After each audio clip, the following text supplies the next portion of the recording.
Are we live now? Oh, hello, everybody. Welcome, fellow geeks.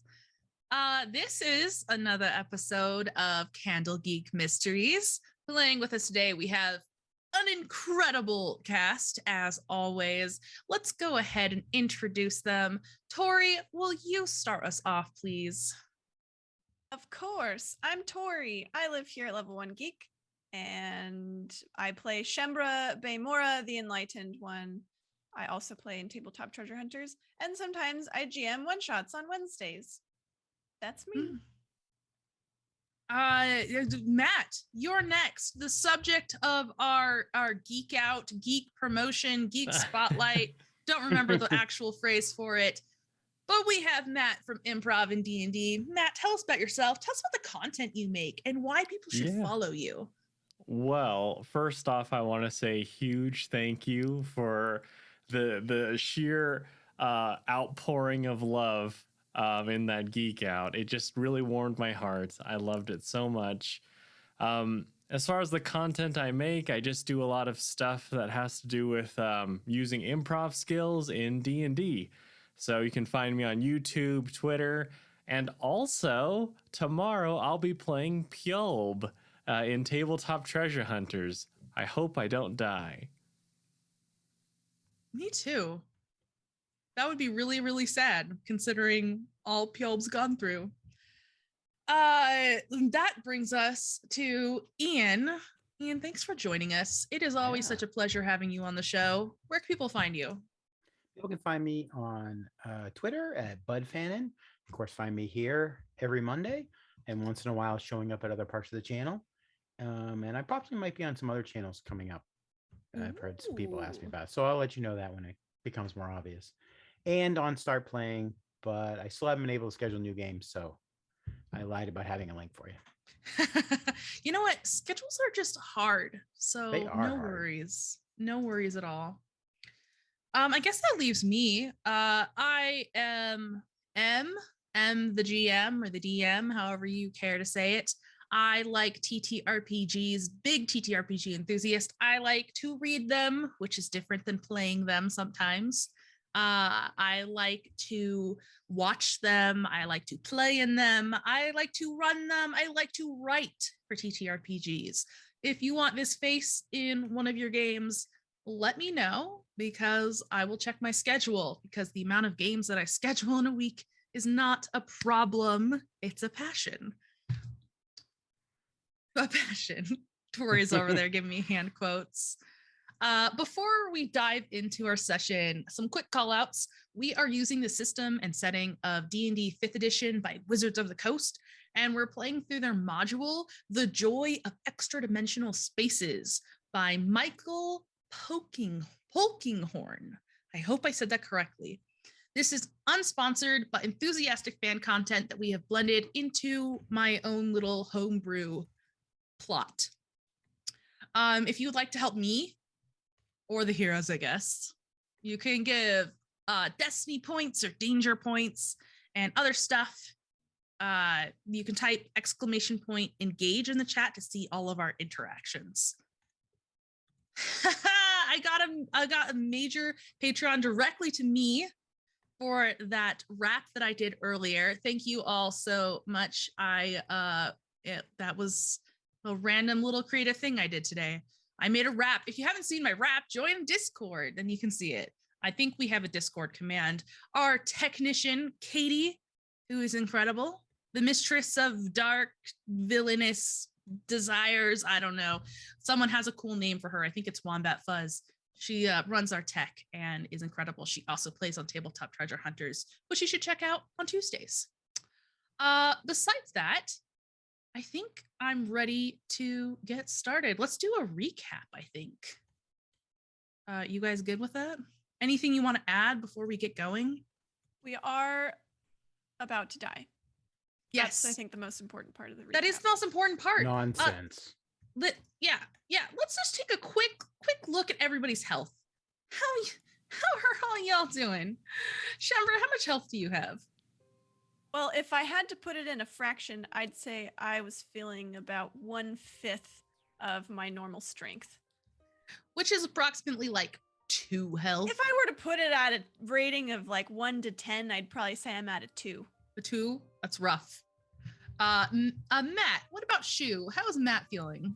Well, I think Shu is probably physically feeling how his like self-esteem does on a regular basis. He is at a 1 out of 9. Oh. And Surat, how are you doing? Feeling 100%. Ooh, bold and brave. Something for our viewers. I have added a bag command this time, a conveniently placed item. And hopefully if you guys feel the need to take advantage of that, you can keep some of these people alive, because level 1 is kind of a shit show sometimes. But enough of that. Let's hit our nice little recap. We started off last time in initiative. Surat and Shu faced off with an animated broom and rudely distracted Shembra from finishing her research in the study. While Surat and Shu was talking, Shembra left to go continue exploring, went to the library, and got stuck beneath a bookshelf that just toppled over on top of her, and a swarm of books attacked, just crushed her, knocked Shu unconscious, and it was absolute chaos. Surat had an awesome, was it Surat or Shu had the awesome like throw of a chair through the swarm? Yes. Oh, yeah. The catapult. The catapult. That was so cool. So cool. Shembra got mad that Surat didn't save her and ended up blowing up the swarm with a fire spell, taking advantage of that vulnerability. She was like, your priorities are all wrong. Obviously, you should be saving me, not the unconscious. I had a real reason though. I did specify and say maybe next time you should save the person who can shoot fire at the very flammable enemies. That was a very fair point. It was a fair point. After being sorely beaten by bookshelves and books alike, they walked out to the hall and were hailed by Coriander and Cumin, who said, food is ready. They can take a rest. So they went to go take a short rest, but Shembra sat in the very wrong chair, the only chair that was a mimic, and it tried to eat her. Together they had to fight that off while Shu hid in the kitchen, not ready to deal with that noise. Consistent, yes. After they ate and rested, they headed upstairs, leaving behind the arboretorium. I can't pronounce that word apparently, because there are fairy dragons down there. As they're walking up the stairs, they notice that there is like a suit of armor at the top. And Shembra does not even wait. She just blew up the armor, and they took a quick right and went into a trophy room. They were wary of furniture by this point. They had been attacked by a lot of it: a broom, a bookshelf, books, a chair. And this time, in this room, they were attacked by flying swords that leapt off the mantle as soon as they touched anything in the room. They managed to kill the swords, but at the cost of Shu going down again.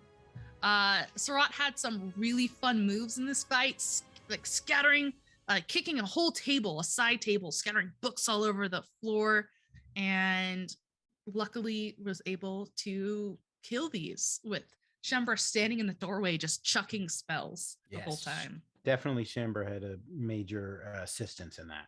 Absolutely. Now they are thoroughly beaten up, except for Surat, who's feeling just grand. They're standing in the hallway, kind of warily looking at this next door, and Surat just grabbed that handle. And that is where we're going to open our scene. Shembra has a spell in hand, ready and waiting. And the door easily swings open. You look inside and see a cat raise its head sleepily and just mews at you. Shembra almost almost throws fire right at the cat, but stops her. It's the jump scare, like, oh no, wait, okay. Oh, Fair though. All these cats. that is the furniture I am worried about. A fair concern at this point in time. What is the cat sitting on? The cat is sitting on a bed. Let me read this to you. Dun dun dun dun. If I can find my page. This is an open and airy bedroom. A canopied bed with a rich scarlet curtain occupies one corner. A jug and a water basin stand on top of a chest of drawers, and a fluffy black cat is napping in the center of this scarlet bed. One wall is covered with a large painting of a gold dragon perched heroically on a mountainside.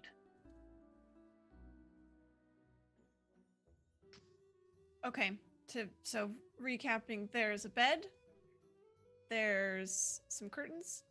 Mm-hmm. It's like a curtains around the bed, like it drapes like a down canopy. dramatically. Okay. Yes. A chest of There's drawers a here. chest and a big picture of a golden dragon. Yeah, along this wall here, there's a door across. You're not sure where that leads. And there's actually a chair in the corner Okay. that is just demonstrated by the art. Mm-hmm.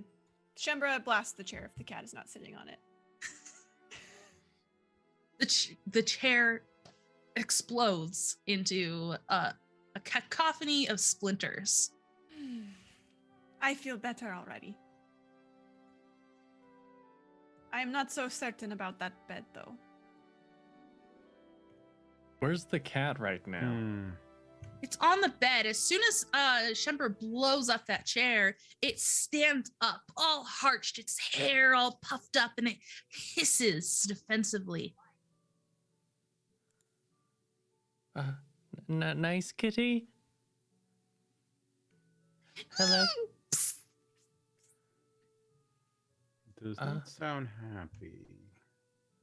I gentle little one, I'll go forward a little bit and try and calm it. Would you like to roll me an animal handling check? Sure.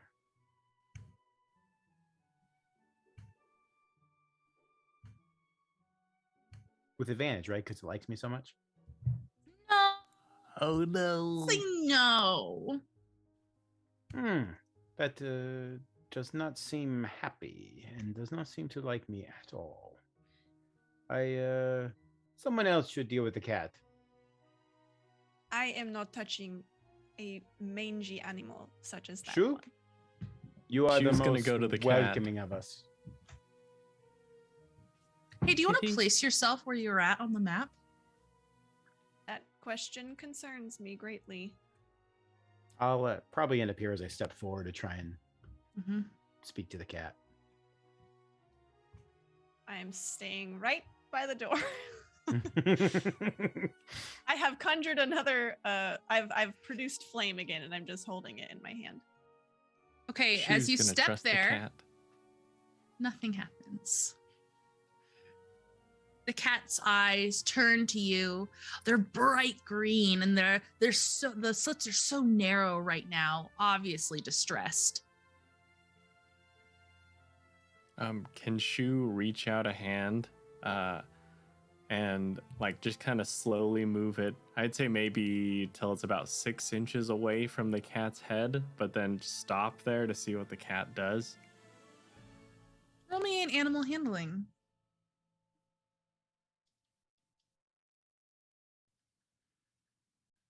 Ugh, it hisses and swats at your hand, but you're able to pull it back quick enough.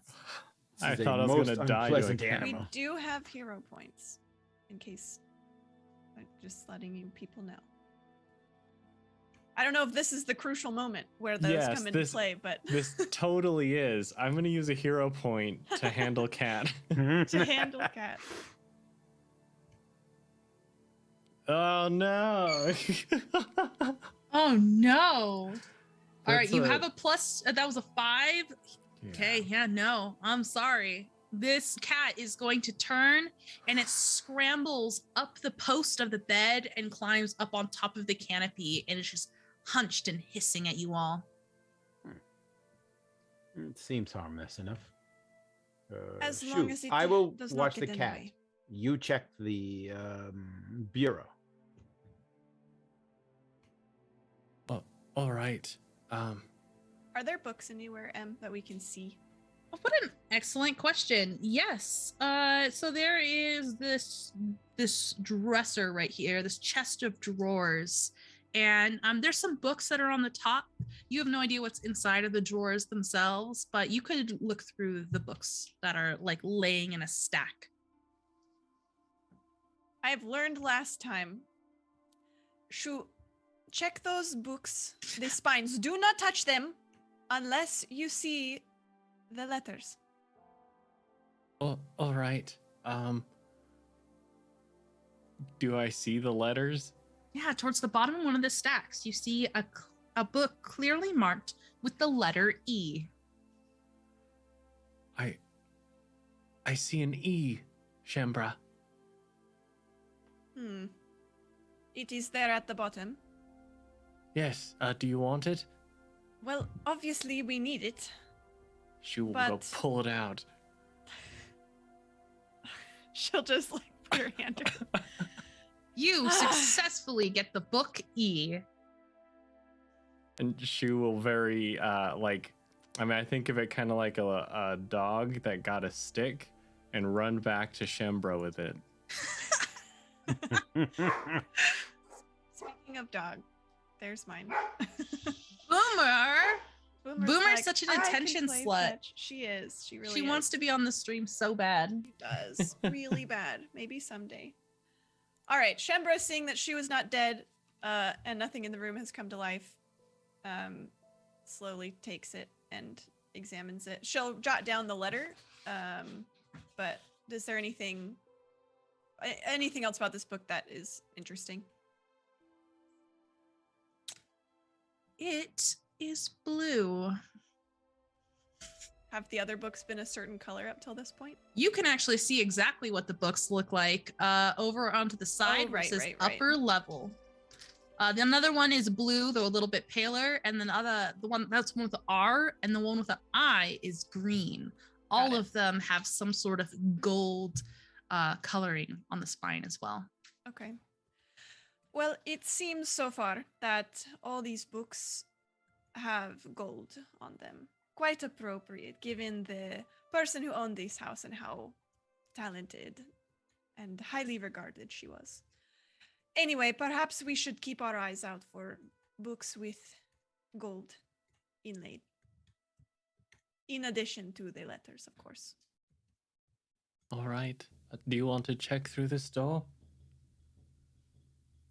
I suppose there is no choice. I am not opening it, though. I do not do that sort of thing for myself whenever I can help it. That's fair. Sarat, will you be ready? I can be ready. All right. Oh. She was gonna do like the very slowly turn the handle if it turns, and then like thrust it open and run to the corner. Okay. You throw open this door, and I'm going to spend 3 danger points. You hear wings beating in the miasma. Violet rays are thrown onto the floor in a wide path as the miasma seems to almost grow closer to this balcony. It's got slate flagstones outside, fancy ornate iron wrought railings, and it sounds like the beat of wings is growing closer and closer.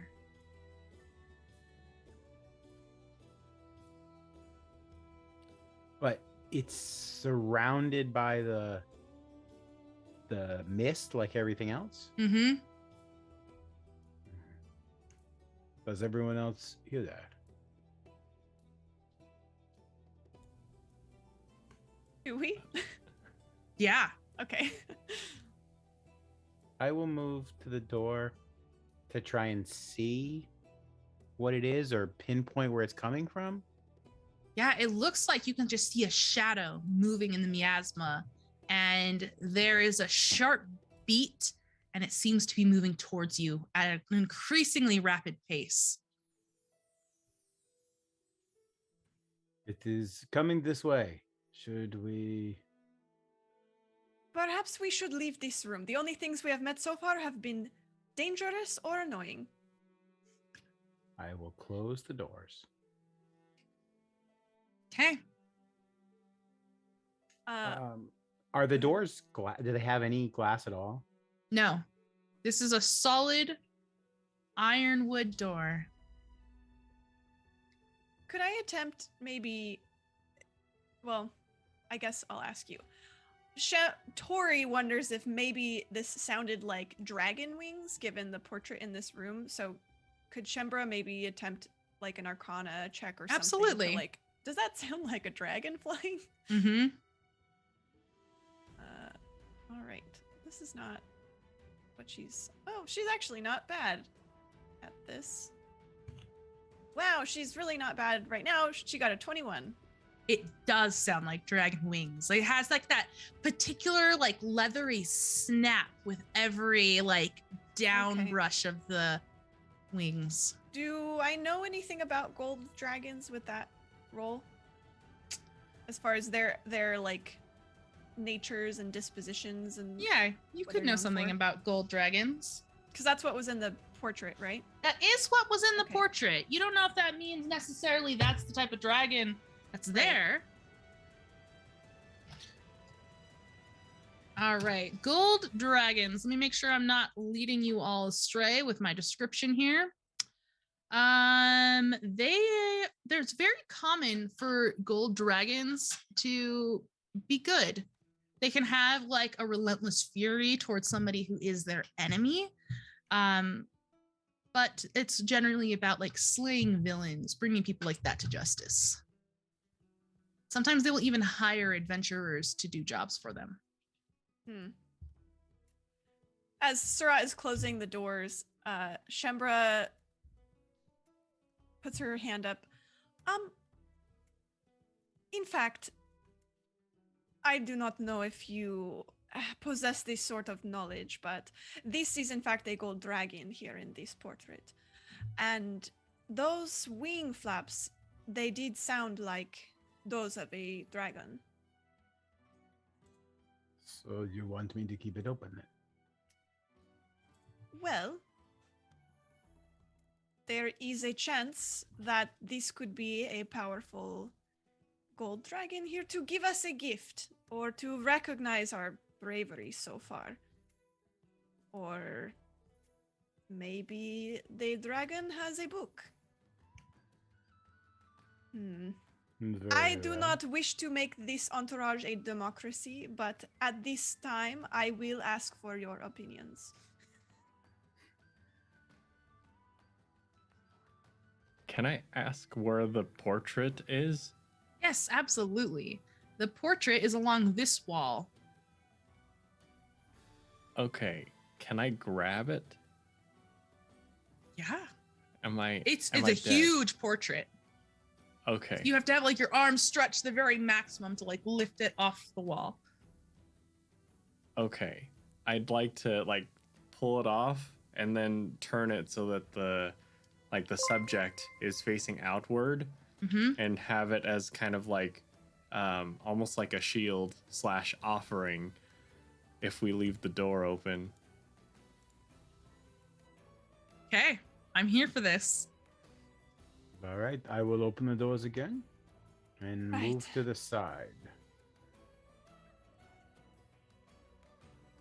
Shembra will step after Surat opens the doors, and if they still hear the dragon noise, she will step into the line of sight. You definitely hear the dragon noise. The beat of these wings feels like it could potentially pop your eardrums. The wind pressure is so intense. Your hair lifts as it lands, the entire house shuddering, and you see a shadow come between this miasma and yourselves. A great golden eye lifts up alongside the balcony and blinks at you, their pupil dilating as they take in your forms. Shembra stands with her head held high, a flame ball still just resting casually in her hand, and she gives it a confident smile. Hello, I am Shembra Bemora, the Enlightened One, and who might you be?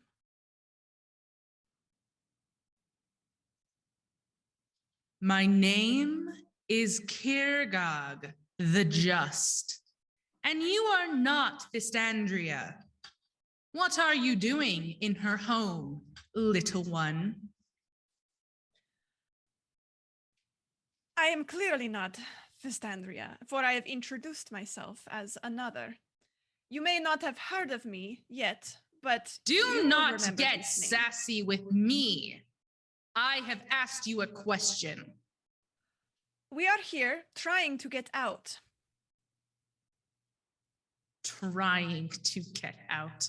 The fairy dragons have told me of your misdemeanors within this house. Breaking, entering, without Fistandria's blessing. Do you dwell in this plane? I am here, am I not? Do you dwell here all the time? Why are you not answering my question? I recommend you do so before you anger me, little one. She does not she does not cower. But her eyes start to glow a little bit. And she says, if you must know, Fistandria is dead. And frankly, the fact that you do not know this thing makes me question exactly how much you know about this place or Fistandria herself. Or Ignorant child child. of it. Ignorant child. Coriander and cumin still exist, do they not? I suppose this is true. They could not do so if Fistandria and her friend were not alive. This is basic knowledge. If you had bothered to have a conversation with them, you might know this already. Well, if they had bothered to tell us anything useful, then perhaps we would know this. A gout of flame just bursts in front of the dragon, not directed at you. I should turn off my echoey whispers. No, it fits your DM style. Gouts over there. You can feel the sheer heat wave of it scorch against your skin as it pulls away and squares off with you. You think that no matter how quickly you run from this room, this dragon could incinerate you. I have told you what it is we do here. We are trying to get out. You have not, actually. She'll hold up a book, the one they just found with E on it. We are trying to crack the code because we do not know the password to get out.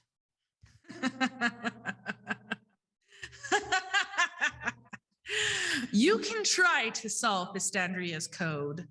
Otherwise, I would love to see her reaction for when she comes home to this little pest. Is there one that is maybe not so arrogant among you? Shoe's probably fainted behind the painting now.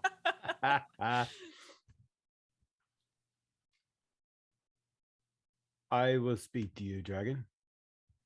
I'll step out.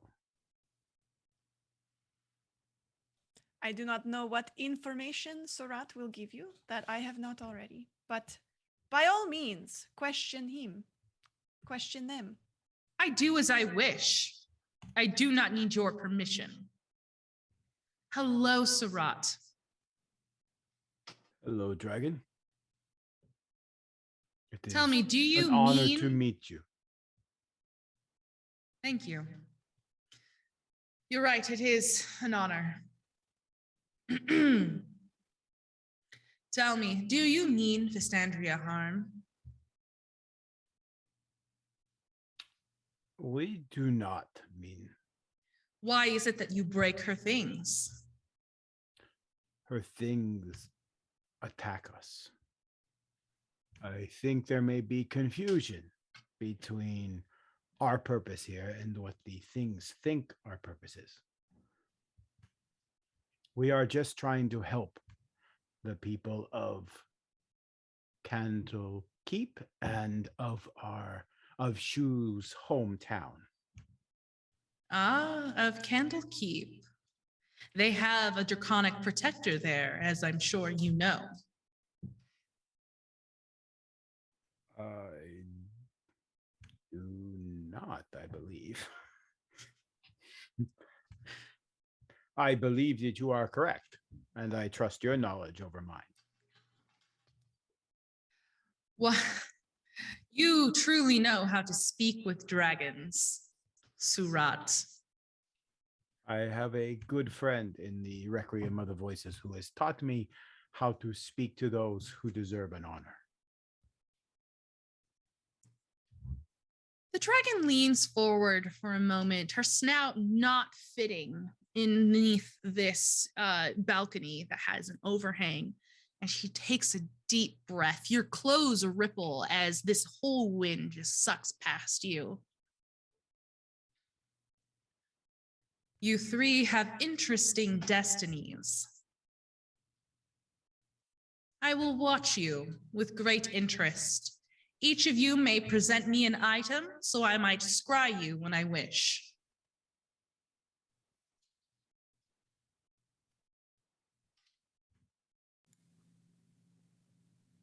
Does it matter what kind of item it is? No, shy one. It does not matter. It could be a lock of hair, a piece of gold, a memory if you prefer. And we'll get it back, right? No. This will be mine.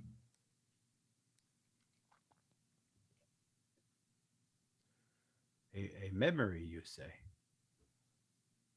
It is interesting that that is what you would immediately go to, rather than a square from your clothing.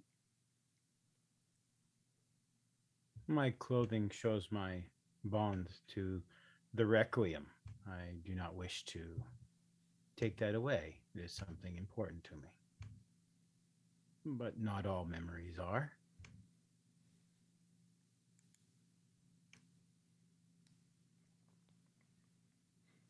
A golden orb lifts around the edge of the balcony and comes to float before you. It shimmers. It's light a little dull currently, but appears to be a fine crystal along the outside, and it turns, and there seems to be like a golden smoke that curls within it. Place your hand upon this orb. I'm gonna glance at Shembra. You may insert whatever memory you do so desire. No, is we don't know each other very well yet, but I'm gonna try and communicate a look in my eyes of, does this seem like a good idea, Shembra, the all-knowing here? Shembra looks very frustrated, but she unsheaths a dagger because she has 2 or 3. And she picked up another random one along the way. Anyway, she'll take one of her plain daggers and she'll glance at Surat and say, well, I certainly do not mind you watching my rise to glory. many will be wishing they had such an opportunity. And she'll put the dagger into the orb. This gives me a lot to ponder on. And watch. I look forward to your stories, Shembra. Baemora, the Enlightened One. I will just finish it for you this time. You do not need to finish my sentences now or ever in the future. She gives like a very stiff nod and then turns on her heel with like a whoosh of her cloak and stalks out of the room. She gives Surat sort of a, I don't know, not like a glare, but more like a, can you believe this? Like tracking. Only Shembra would be so sassy.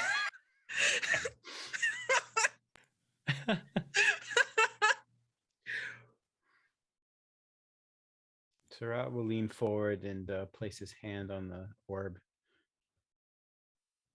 I thank you for the chance to remove some of these from my mind.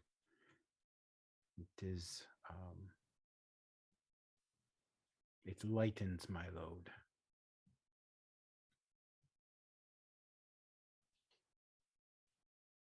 And the dragon will get a glimpse of a young child creature, humanoid, white hair, silvery complexion, being harassed profusely by many others, bullying and abuse. He will pass on to the orb. A tender gift you have given. I will take care of this memory. The mist inside of this orb shifts to a silvery hue before regaining that golden pallor.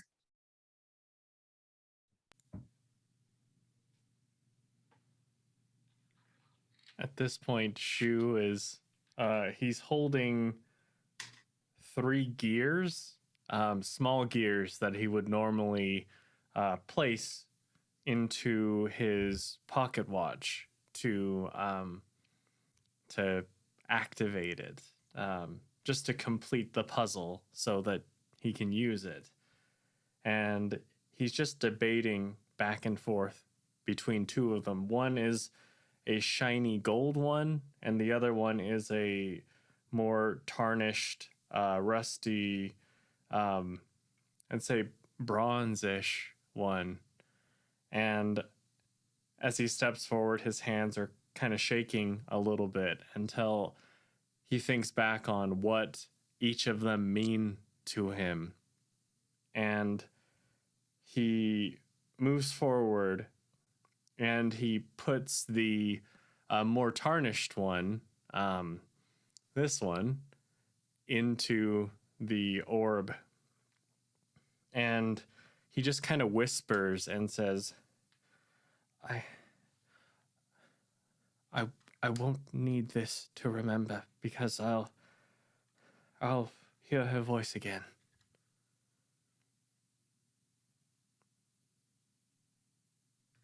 Whose voice is it that you are giving to me? My mother's. This is the only recording I have left. Does she yet live? I think so. And she will again. Would you like to see her? What do you mean? Step closer to the orb. All right. You approach the orb, and as you do, this gear lifts from your palm and drifts and is quickly absorbed past the crystal, and there's a puff in the smoke. It swirls first slowly and then quicker, a small tornado contained within glass. A bright light flashes, And then you see the image of your mother encased in stone, those little growths still attached to her face. It zooms out and you see everyone in that sick bay. Some of the holy people are standing around, frozen in place as if they had started to run, to flee, to leave behind the sick and the wounded. They do not move. Why would you show me this? I am sorry, Shy One. I did not know what we would see before we looked. It's okay. I'll save her. And Shu, if he can, he's just gonna turn away and start to walk away, hoping that he's fast enough that if this golden dragon knows otherwise that he can't, he won't be able to say it.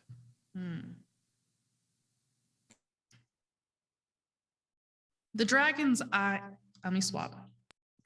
The dragon's eye turns towards Surat, the last one remaining.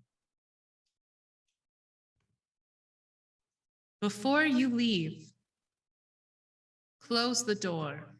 We do not wish the miasma to enter the home. Of course. Would you like to ask anything of me, Silver One?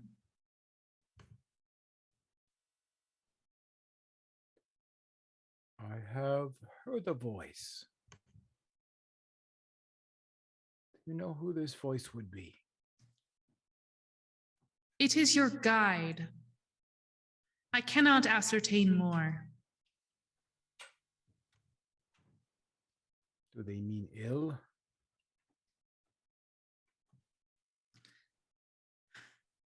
That has yet to be determined. Thank you, Gold Dragon. I'll swing the door shut. There's a heavy beat of air. You hear all of the windows throughout the house shudder. And then it is gone. At last, we can get back to what we were doing. Yes. So many interruptions. A claw just reaches through a window, grabs Shembra and drags her outside. She purposely did not say anything rude directly about the dragon, who can now scry on her at any time. But she did convey her emotion. Shember, you are a very brave person. It is because I know who I am, and I know who I am meant to be. And I know I was not meant to be a pile of ashes at the feet of that dragon. But it's good knowledge to have. Let us go. I cannot believe I would say this, but I am getting tired of Vistandia's house. As Also, everyone, sorry, I go ahead. Oh, it's okay. I do feel a bit. I should have known that perhaps Vistandia still lives if these spells, these enchantments are still going.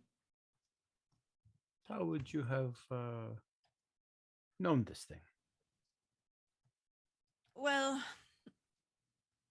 I admit it has been some time since I have studied many magics outside of just the elemental things that I do, but I do seem to remember hearing something about that at Silvery Moon in my mother's university, and of course at the... Sure, what was the name of that abysmal school where everyone was so stupid? The one that where I met you.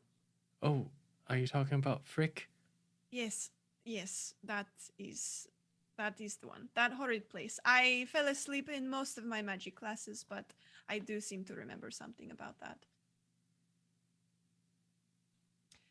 It is no matter now, whether Fistandia comes home and we are here or not. I do not think she will be offended that we accidentally found ourselves trapped in her house that is trying to kill us. Right. Right. Besides, she is an old friend of my mother's, so Oh. I think I could talk us out of any sort of unpleasantries. Perfect. But first we have to find those books.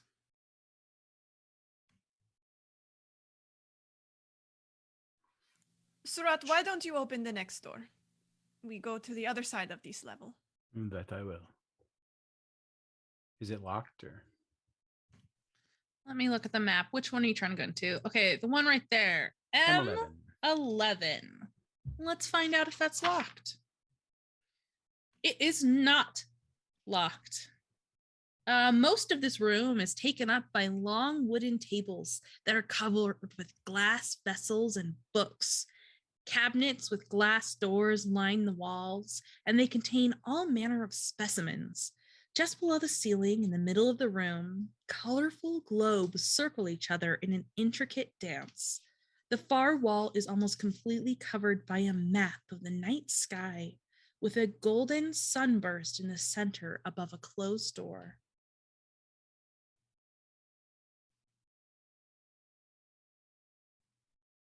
It is a room, I think, for both of you. What does this mean? And she kind of brushes Surat aside. Oh. Wow. The things on the tables look something for Shu. The spinning things seem to be more you. Shembra will start examining things. Still on Thank the you for lookout moving me. books, I but- tried to go in and I kept running into a wall. I don't know where that invisible wall was, but it was cracking me up. I just She's picked her just like, shoe. I'm Just- coming. An NPC just like that's glitched out, running into Yeah. the wall. There was Worst a lot escort of mission. NPC energy happening right there. I was just like, ooh. So there's Alright. a bunch of doodads on the tables, and then like a night sky recreation on one of the walls. So this whole back wall on this side, on either side of this door, looks to be like some sort of like star scenery here. And then there are just like all sorts of alchemical things. These cabinets are chock full of like animal parts and specimens for magical creatures, all sorts of stuff. And there are books scattered on the tables as well. Remember, do not touch the books until we have identified any objects that might try to kill us. Yes. Yes. I am Are- always letting you do the books. Surat, you are becoming an exceptional member of the entourage. This is not an entourage. She doesn't look at you anymore. She says that and then goes on her way. Are there any with gold? Any books with gold on them? There are, well, let me double check. There's at least one with an initial on it. Let me see if it has gold. It is T. It does have gold on it.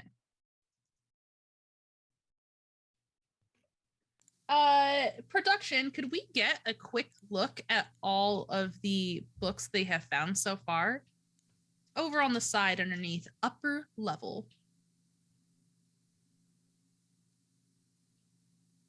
You're the best.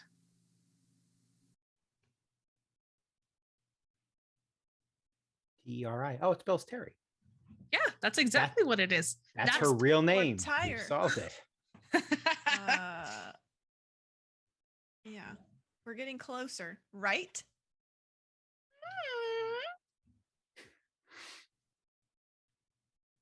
Hmm. What's the deal with these animal parts and stuff? Can I like identify any like spell components or magical things that might have been in the works here? Go ahead and give me an Arcana check. Certainly. Or a craft. Is craft a D&D skill? It is not. Okay, then don't worry about it. Arcana works. That is a 9. A 9. These components are so complex.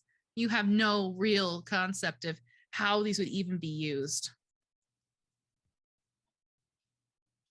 Sure, you enjoy the tinkering. What do you make of these?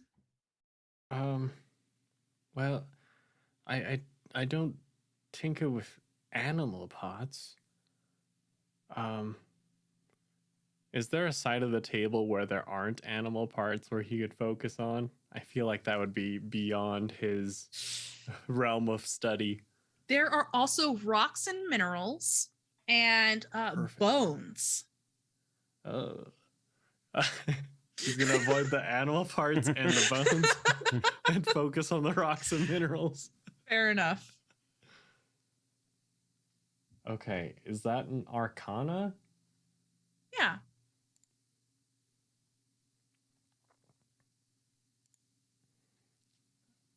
I don't know. You know, I like this though. Y'all are like so low level. Why would you know? Why would you know? Makes no sense. It is not fire? I do not know. Sarath will walk along and look at the animal parts. Does he recognize anything? Yes. There are basic things that go all the way from like eyeballs that are like all glassy. You're thinking, oh, I think that belongs to some sort of lizard or maybe a newt. And there are some like long, stringy, preserved bits that you're like, I bet that's cat gut. People use cat gut to like sew things up. But then there's also really complex things as well. Newt, catgut. Shu just kind of gags in a corner. What about this star map on the wall? Anything? Can I tell at all, like, where this, or like if it is useful and like actually a star map, or if it's more just like pretty stars? Yeah, you could let's see, what skill would you propose knowing about that? I think it'd be nature, or I think it'd be survival maybe, because you kind of like map the stars with survival. Sure, I'd buy that. Yeah, let's do survival. Apparently the music has stopped. It shows it's playing on my side. I will get it working if I can. Shembra glances at the star chart and just kind of dismisses it out of hand. She's never had to fend for herself, like map stars in the wilderness. What kind of silly person would do such a thing? Ridiculous. So she just looks at it, admires the painting, the quality of the art, and then moves along. I know stars. My father and I would spend time looking at them. You rolled a nat 1, my good friend. Oh no. I do not recognize these, though. They are not stars found on the water or by Grey Bay. Well, we have found the book in here. I'm not even sure they're stars. They are Fair point. stars. That is. How do This you could know be they are able to stars? tell. They are dots. It could be jellyfish in an ocean. Ever think about that? Yes. Or golden dragons. Each one is a golden dragon.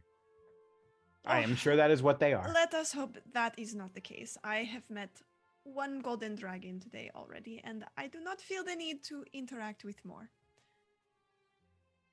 Shall we open the next door? Sure. Surat? Yes, I am coming. She will produce flame once more, ready to destroy any furniture. Who's opening the door? Sarat is? Yes. Okay. The door opens into a dark, open space, offering a view of the starry firmament of the night sky. 5 telescopes mounted on bronze plates point towards the constellations above. In the middle of the space, a 1-foot diameter sphere of clear crystal sits in a circular brass stand. This is Shu's room. Step aside. This room feels shockingly like you are outside. Oh. There is like grass underfoot that feels like it actually sinks a little bit when you stand on it. And it looks like this whole room is a night sky. It feels like you are standing on the top of a hill, and you would swear if you didn't know you were inside a house, you could feel a cool breeze against your cheeks. This is quite impressive. The magic, I mean. The stars, I do not know why you would spend so much time staring at them. But She was immediately like already looking through one of the telescopes. As you grab the telescope, you realize it can move. You can turn it and point it, and you're looking around. Whoa. This is amazing. what do you see, Shu? Everything. As far as like it's not like a room that's just painted to look like stars. Is it like This looks like the outside. It looks like you are standing in underneath a night sky. Whoa. Okay. This doesn't make sense, but it's incredible. And he's gonna go from like telescope to telescope, potentially triggering every trap in the world. But he's just gonna see like, is there any distinct difference? Or, I mean, he's just amazed at what's going on here. They all are free moving. You can adjust them, look every which way direction. Yeah, they all seem to be functioning telescopes. When you look through things that were very far away, you've never seen a star this close before. Like, you maybe have used a telescope before, but not one of this caliber. Like, this is the highest end of telescopes. And you feel like you could have an entire party here with everybody looking through telescopes, and it would just be an incredible observatory. Wow. You said there was a sphere in a circular brass stand in the middle? Yeah, so there's a brass stand.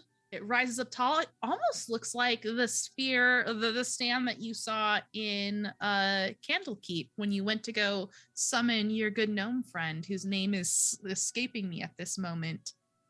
And Really yeah, there's ridiculous name. the name that I just babbled into existence. Yes, that one. Shimzaboo Agugu. Yeah, that's it. I'm so proud of you. That's amazing. I If took I gave out notes. inspiration, I would give you inspiration for that. That was pretty cool. Yeah, and then there's like a crystal that is just far less impressive than the one you just saw with the dragon, but it's circular. It's an orb. Nothing special going on in the middle. Does it look cool if I turn a telescope in to look at it? It looks the same except closer. Okay.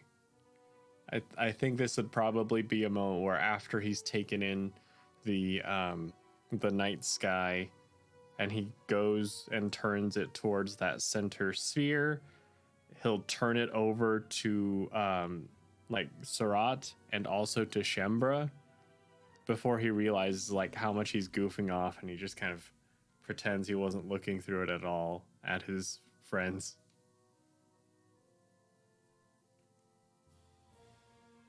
Do you see any books in this sky?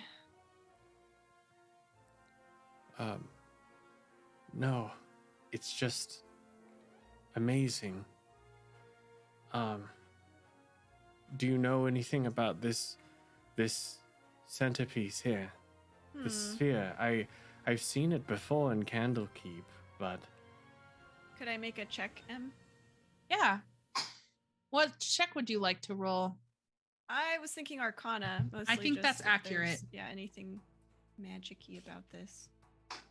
Oh, it was so close to the 17. You know what? I'm going to use a hero point because I want to succeed at this. Best of luck to you. Oh, that was somehow worse. That's a 9. It's a no for me, bud.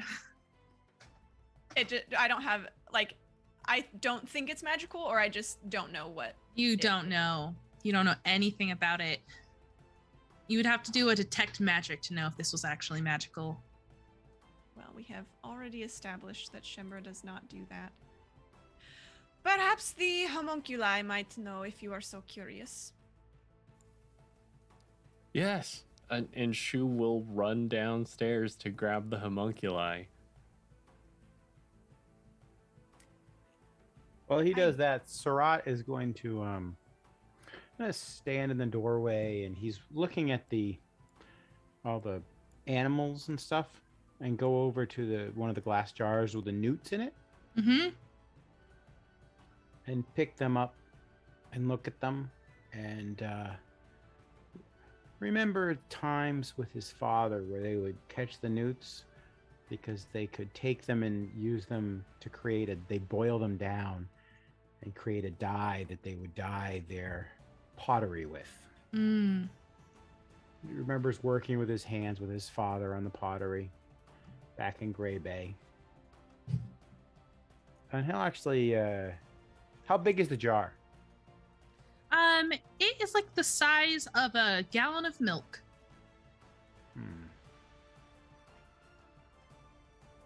Too big. So there's other containers around if you wanted to take a few and transfer a few newts over to one of those.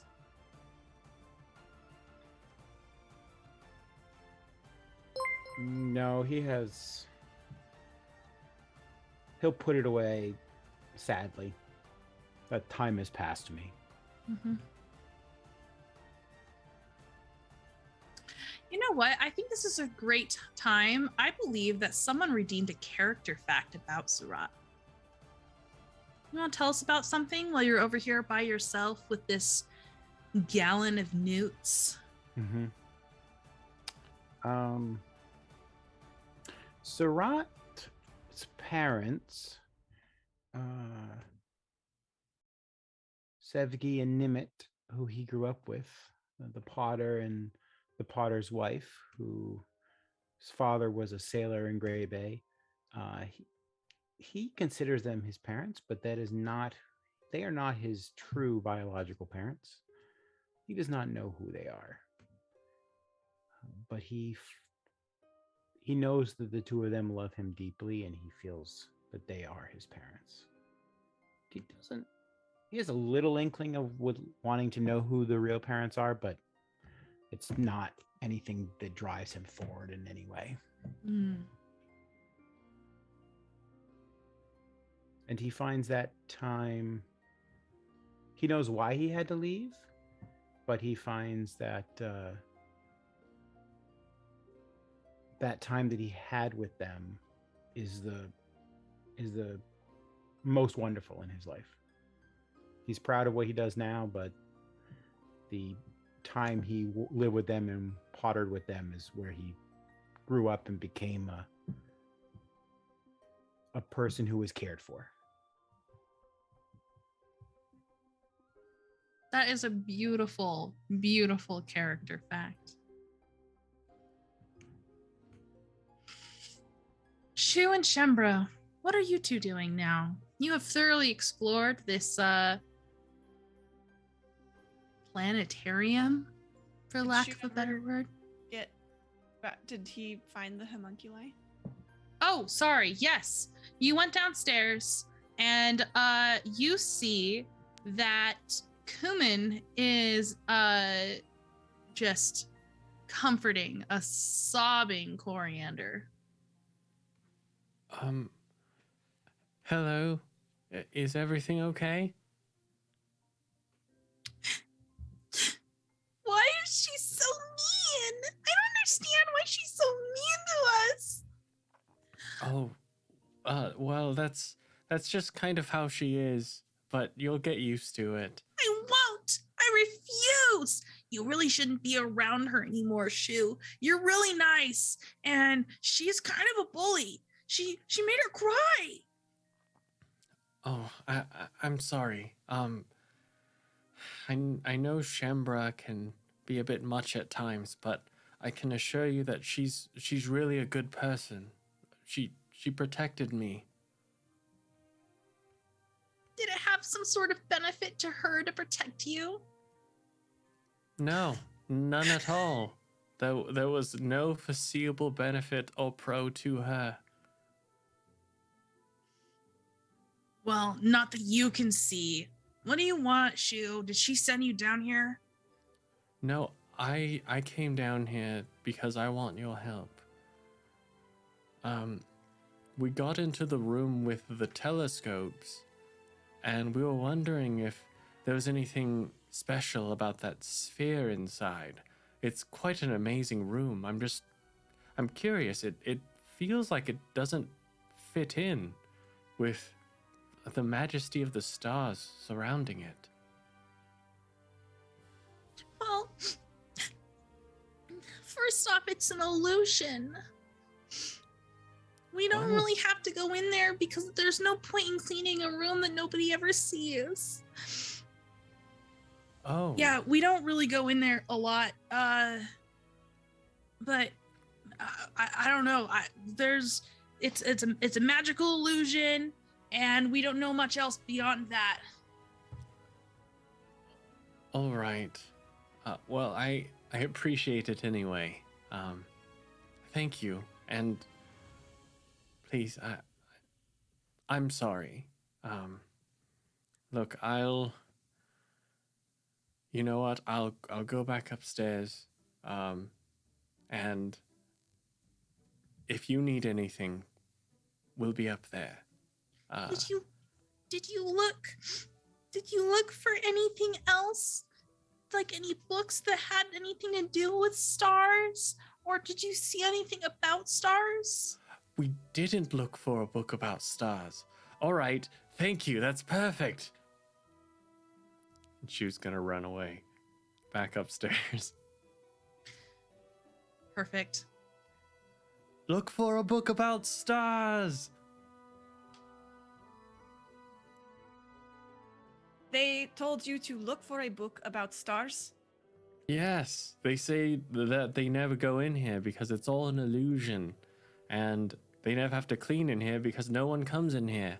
But apparently a book about stars that might help us out here. So Wow, I am so happy that they are here to help us along the way. I will tell them that immediately. And run back downstairs. As you're rounding the corner, I mean, you should roll me a perception. Me? Yeah. All right.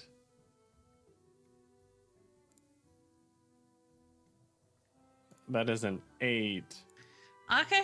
You hear nothing. Would you like to use a hero point? Sure. A destiny point, as it were? Yes. So much better. 18. As you're rounding the corner, before they hear your footsteps, you hear Coriander and Kumin whispering to each other. Do you think that... I mean, we already kind of gave them a big hint. We shouldn't let them out easily. I mean, Fitzandria made this like as a point. Yeah, I mean, I said books or other things about stars. There's literally an entire map in the room that is an entire wall of stars before they walk in. to the planetarium. They can figure that out. I guess you're right. Shu is gonna like try to stealthily move back up, like, and then start stomping down to show how far away he is. Hello? Shembra said you were very helpful. Bye. That's bullshit.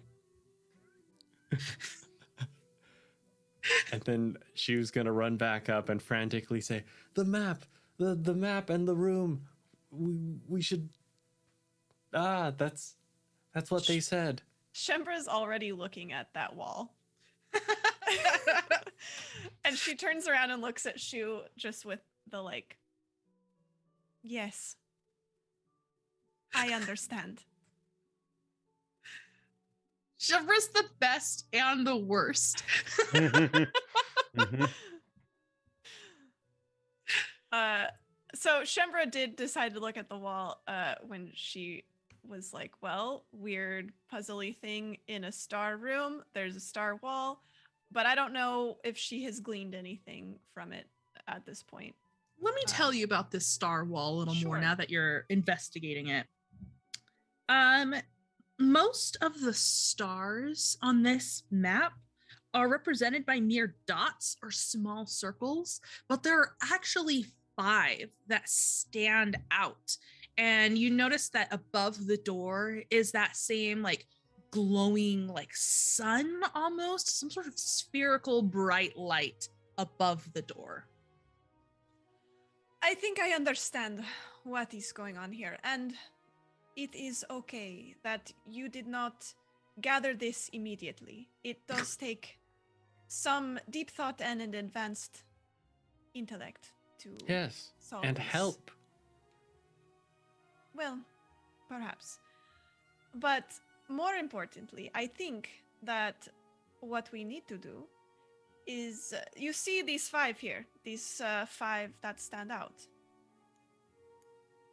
I suspect we must point the telescopes in the room to these 5 stars, and then the orb in the middle will glow, just like the sun here. And what happens after that? Well, I suppose it is a surprise. I should not say this word because so far the surprises here in this house have not been very fun or good. So hopefully this one will be better. Well, you are saying we should do something to activate the furniture. I do not think this orb in the middle is furniture per se. But how about you and Shu point the telescopes around the room? I will keep an eye on all of the furniture with this. And she conjures flame again. In case anything tries to sneak up on us, it will not happen. You tell me where to point and I will do it. Shu, you can handle this thing, right? Yes. I'm right on it. And Shu will start adjusting. Shembra will take a comfy seat in the grass, leaning her back against the opposite wall of the star. Or not that, I guess we're inside the room. She'll go inside the room and she will sit down and watch comfortably as they do everything. Just like crisscross applesauce on the floor, just watching. Yep. Okay. All right. What are you guys doing? I am going to do whatever Shu tells me to do. If Shu tells me to move this thing till it points at that, that's what I will do. Whatever he says. If he tells me to, if you wish me to take out my weapons and protect you for when these things start to strike you with their brass tops, I will do that. Whatever. Great. Yeah, Shu's just gonna follow the map. And I picture that as like with every little adjustment, he'll adjust a telescope, he'll have Sarat adjust a telescope, and then every now and then it might be like he might think it's off by a couple millimeters and adjust it, but then realize he was wrong, and then wait till Sarat's not looking at that one to adjust it back. but he'll Perfect. point at those 5 points. Each time you adjust a telescope or have Surratt adjust a telescope and it lines up perfectly with that star, a beam of light refracts from that star down to the crystal ball. And it's almost like you guys have like a little bit of a shimmer growing brighter and brighter with each starlight you add to this orb. And until you have all 5 aligned, it shines bright as if a star was here in the room with you now, and then focuses in a beam across to this wall here, illuminating a door that you could not see before.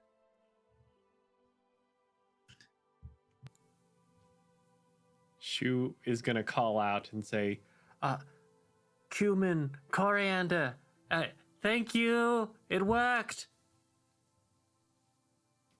Why are you thanking them? They told us to find a book. Well, I think it was implied.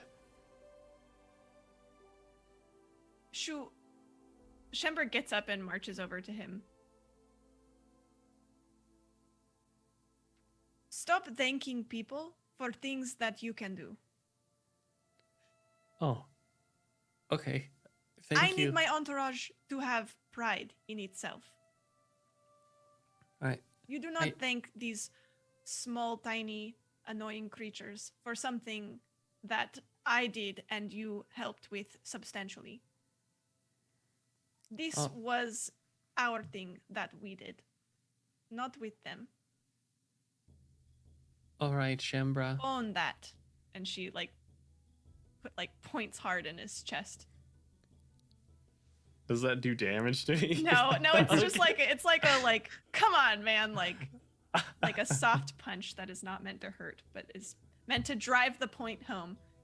True, it is good to give respect to those who have assisted in you. But I agree with Shembra that you should have more pride in what you can do. You are better than you think.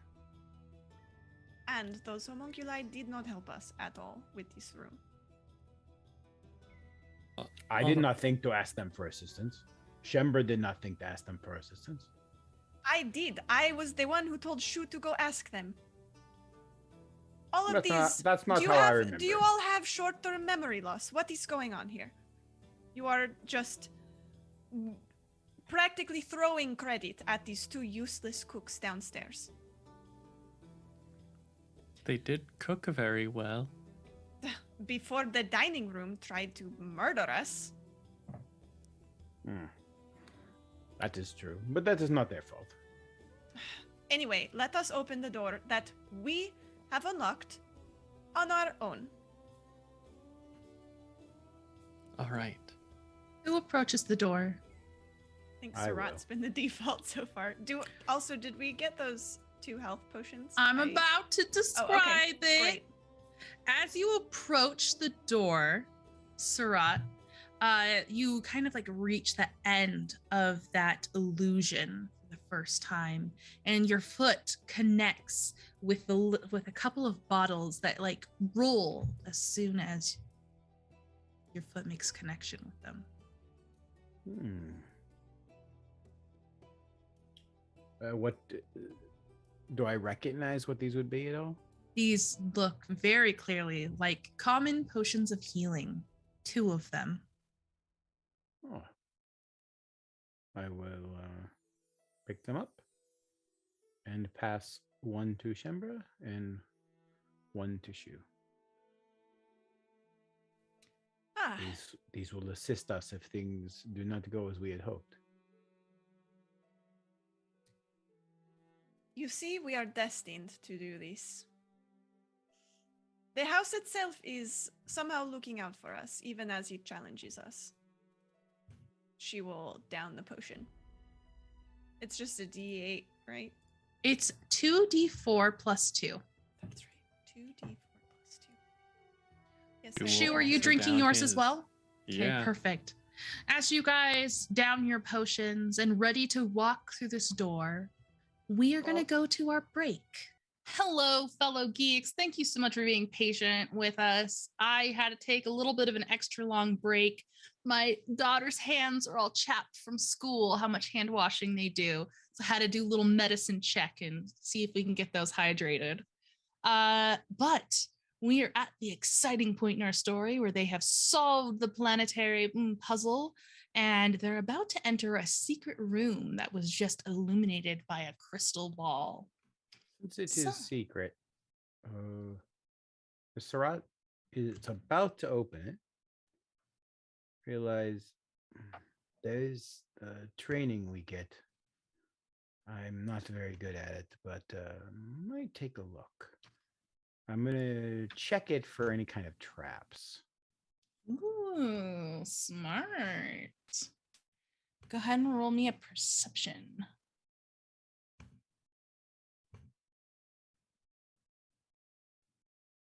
Another oof. Your dice say oof all the Yeah. time, and I'm not actually a fan of it. Like, what the hell's happening? Destiny points. Destiny points.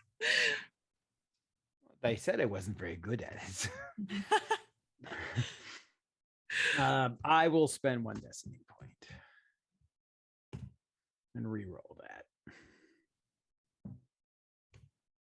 Also, we just got a new Yes. follower. Welcome. This is Did we? Welcome, new follower. Thank you for joining this geekdom.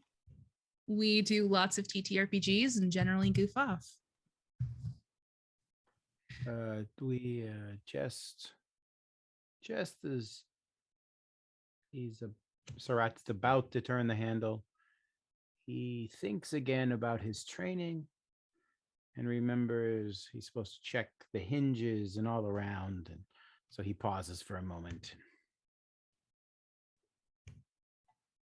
Tries to go through the steps. No, you do this, and then this, and then this, and then you still find nothing. No, the door is perfectly clear. I'll turn the All handle. right, let's go. As you grip the handle, I'm gonna need you to make me a reflex save. I'm gonna go ahead and spend 2 danger points, please and thank you, production.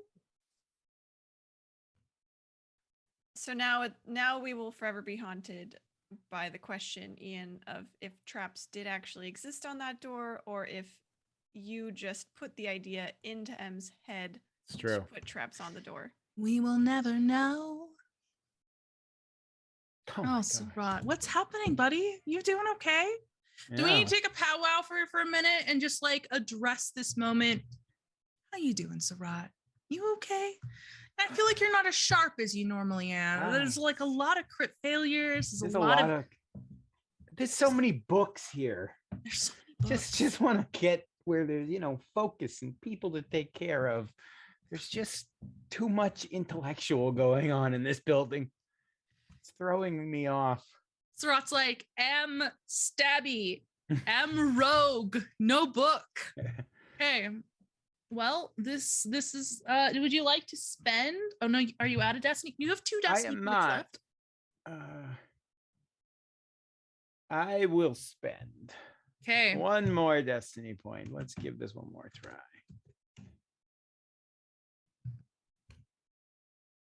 I believe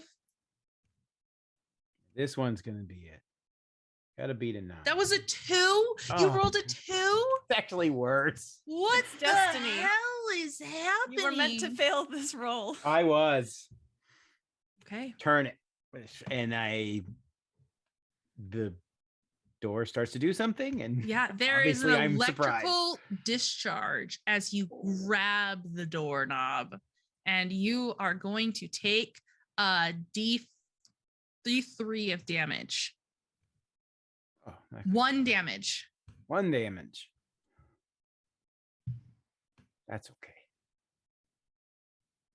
Surratt, did they not also teach you to check the handle in addition to the hinges and the frame? I forgot that step. They, yes, I don't always remember all these steps. There's a lot of steps. He's just Well- level 1. It seems you have effectively disarmed the trap either way. So Yes, that is true. Thank you.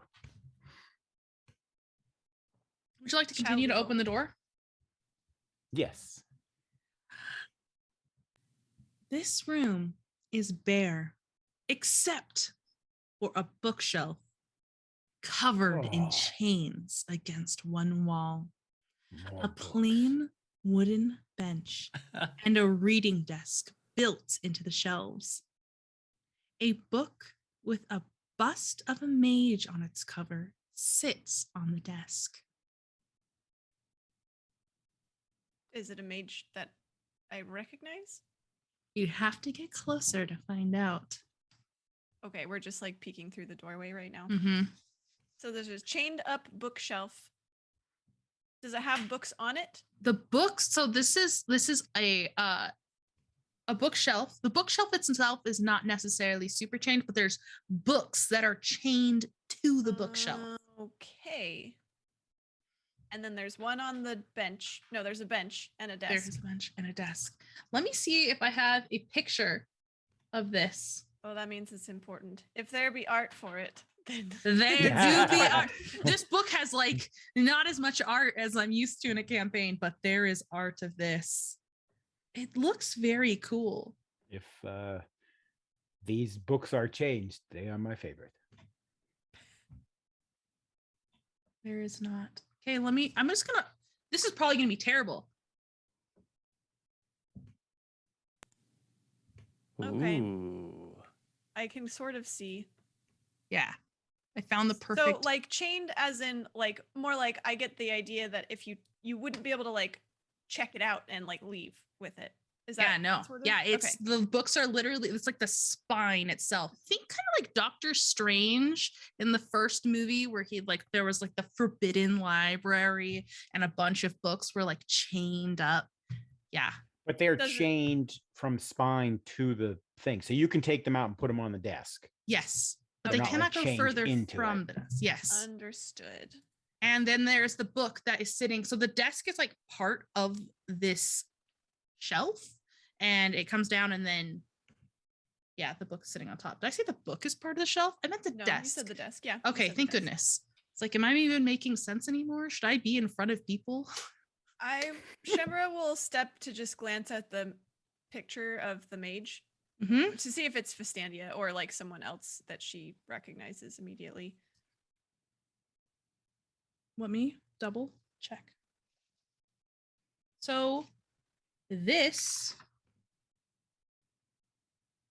is one of the puzzled books, actually. Oh, okay. And who is on the cover? The cover, it doesn't say. Hang on. It Oh, says okay. earlier in the thing. I think it says earlier. It is a picture of Mordekainen. Oh, Sure, it's going to be the New York Times. I should just ask Ian. Ian always knows. Mordekainen. Who's made the spell for this mansion that you are and currently a lot in. of other spells. Yeah. He's a big deal. And you know that Fistandria is a huge fan. Mm-hmm. What's the letter on the spine of this book? What an excellent question that is. This is the letter L. Do you take the book? I'm just looking at it right now. Okay. I won't learned add it from to your the collection. Swords attacking last time. Does it have a title? It does not. It merely has the letter L. Okay. Oof. And what about the chained books on the shelves? If I sort of just like visually skim some of their titles, You'd have do to I get a sense closer of, like, to read them because yeah, I mean, I'll get close. Like, I'll get close enough that I can make out the letters, but I am not touching a thing. okay. Yes. I need you to move forward one square and we're going to roll initiative. Well, all right. Dun dun dun dun. I tried, Where's guys. my music? My music I- is done. I just need to say that I just realized, and some of you may have noticed my face, that there are buttons on the page that I can click to do saves and attacks. I thought I had to go to the character sheet every time. I was like, what is all this stuff? That's brilliant. I don't know how I didn't notice it before. So handy. Props to Foundry. Obviously, I also am rolling d20s of oops, but Maybe the action bar will help you out a little bit. maybe. Oh, it even has a cool name, the action bar. It's so exciting. So exciting. It really is. Can you guys hear the music? It is like Now. very quiet for me. Okay. There we go. Did I open combat for you? There we go.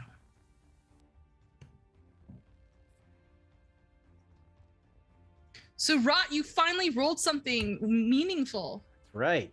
Sorry, that sounded really rude, but I meant it as a positive. I know.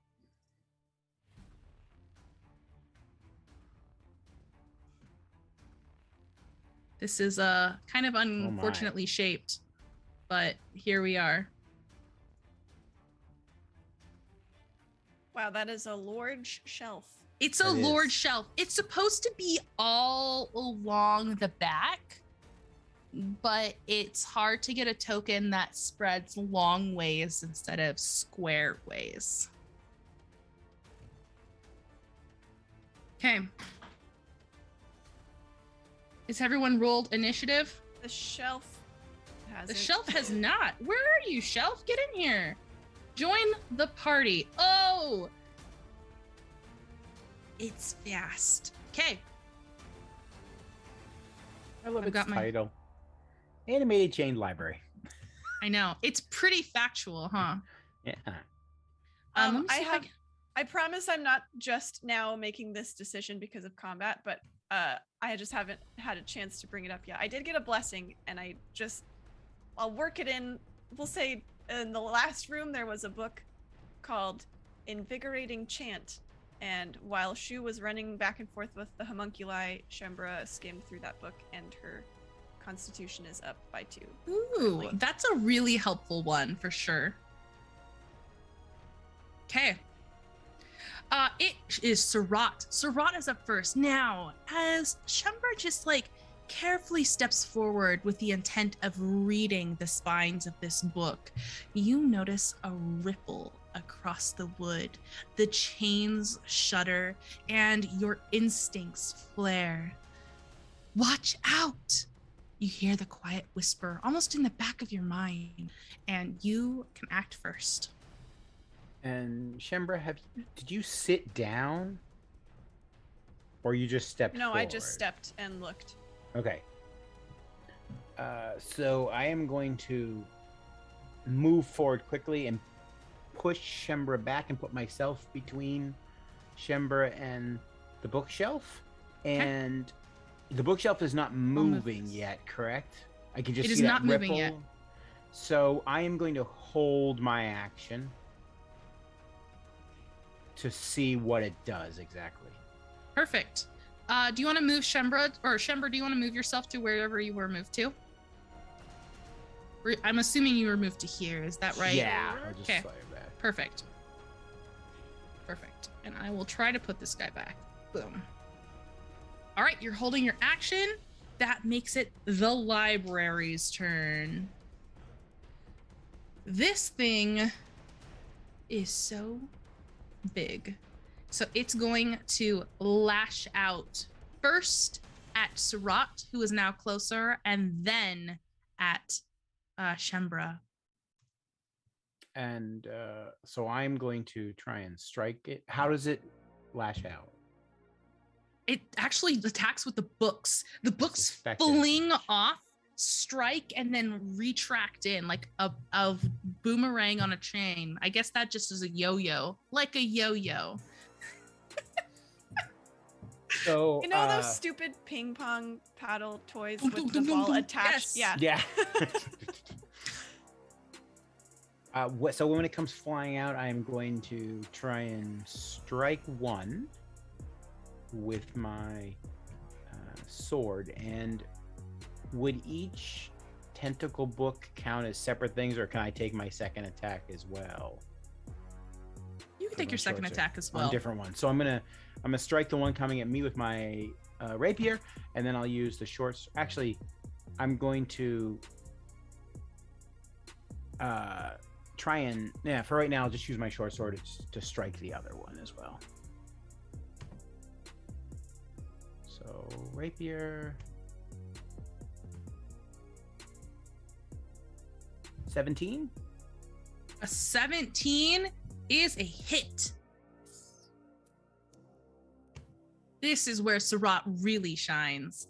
Oh, thanks for talking. Sorry.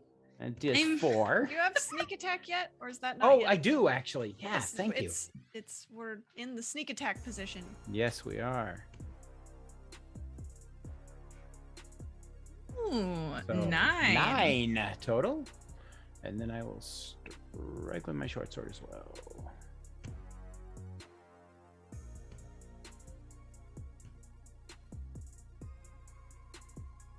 Aside from 17 is a that, hit. It's still a hit, in fact. Incredible. And 6. And 6. Wow, you did a lot of damage to this. Do you want to describe how this looks, or do you want me to? Why don't you right now? I'll describe again later because I just want to see how you're envisioning these books. For sure. So you were at the ready. You knew that this was going to be danger. The little voice in the back of your head warned you. And sure enough, the ripple of the chains results in it lashing out. One book strikes at you, almost like a flail, swinging out sharply, and it hasn't made its attack yet, but you stab it. And as soon as you stab it, a second one ripples off the shelf, heading straight for Shembra. It also attacks her, and you slice it, cutting off a portion of its the book itself. Slicing through the cover, the pages, they flutter to the ground like leaves. And we'll see how well this thing attacks back. Attack against yourself, Surratt. An 11, I imagine, is going to miss you. That is a miss. And then Shembra. 9. I'm going to spend a danger point and re-roll that because it feels bad. Let's try this again. A 16. Yep. Okay. 5 damage. Whew, okay. That's the end of its turn. Does that mean it's me? No, it's It you. is Shu's turn. Sorry, I was pulling up the initiative. There we go. Sorry, I was just cracking up at Daka's incredible puns. Yeah. Obliterated? Sir, you're my hero. So, I would like to. I mean, I didn't do my blessing either. I'm not sure which one I have, like which level, but I would like. I feel like having dealt with so much furniture that I would have studied assorted anatomy and critical weaknesses of things you can find at IKEA so that I can blast these things better. So I'm gonna try to frostbite this animated chained library. So I'm gonna need it to do a Constitution save. I would love to do a Constitution save. And just so you know, you're at your moderate blessing because Sweet. chat loves you. Yes! Woohoo. I love you too, chat. Constitution save? Yes. I rolled a 19 for a total of 21 because I am a monster. All right. Okay. In that case, Shu is gonna try to back off to give everyone else some room as well. Perfect. Is that the end of your turn?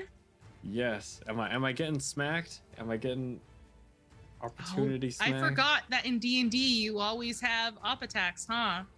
You do get an op attack. All right. Thank you for your honesty. I appreciate that. Yeah.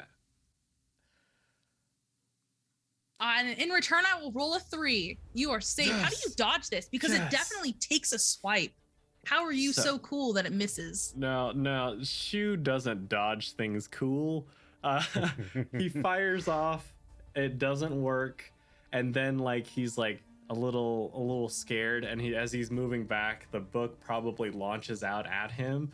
But as he's moving, he trips over the stand of the telescope, and so he ends up toppling backwards so he doesn't get hit by the book.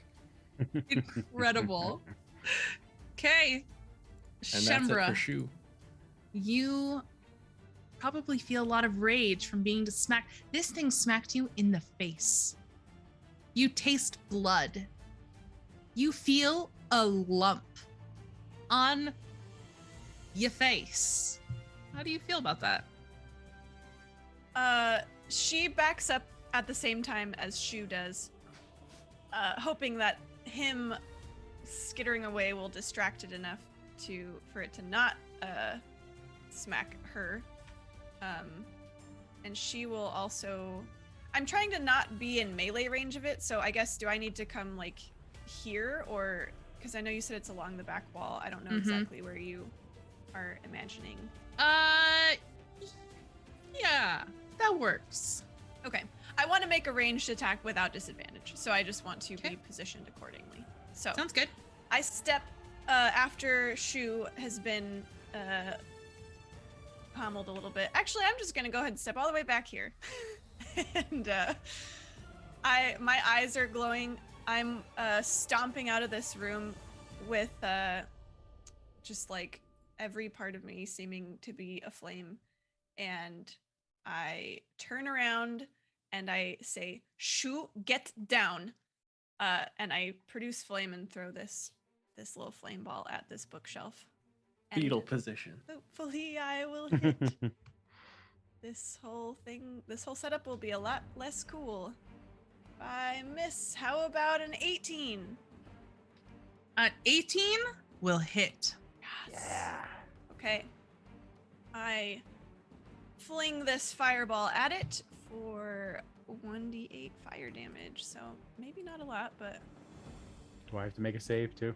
no, it's just an aimed thing. So that's 3 fire damage. Oh, but you know what? I'm gonna use my genie's wrath because I'm feeling quite upset right now.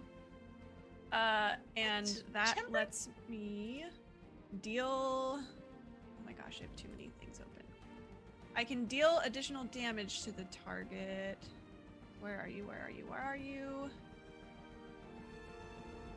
Okay, I'm dealing extra fire damage.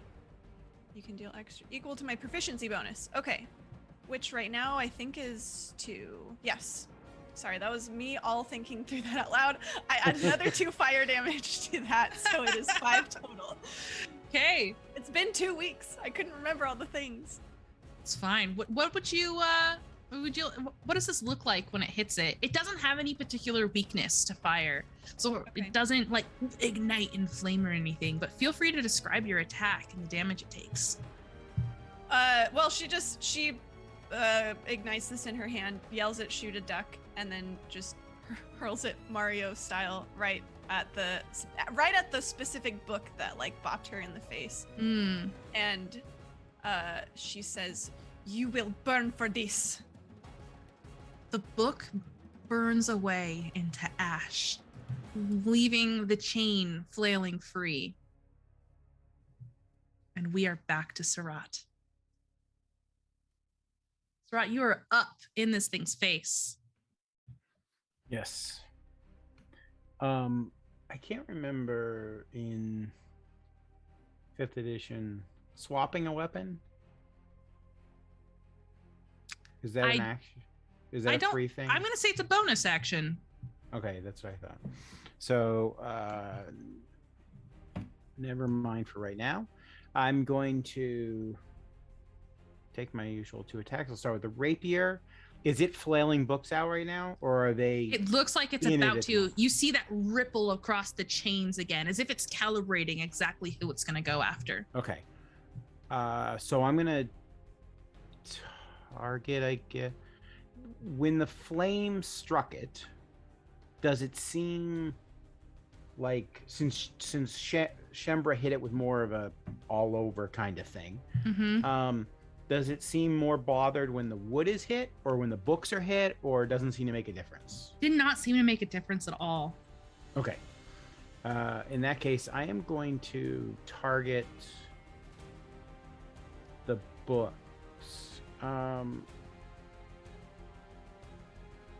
actually going to hold and let it take its action.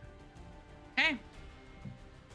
It is going to multi-attack you. I suspected. Okay. First So- attack.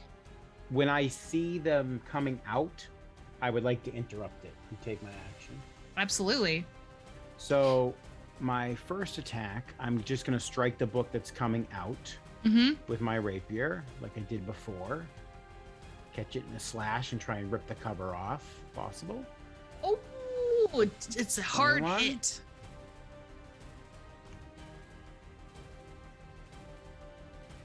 For 6, but then I'm also going to add in my...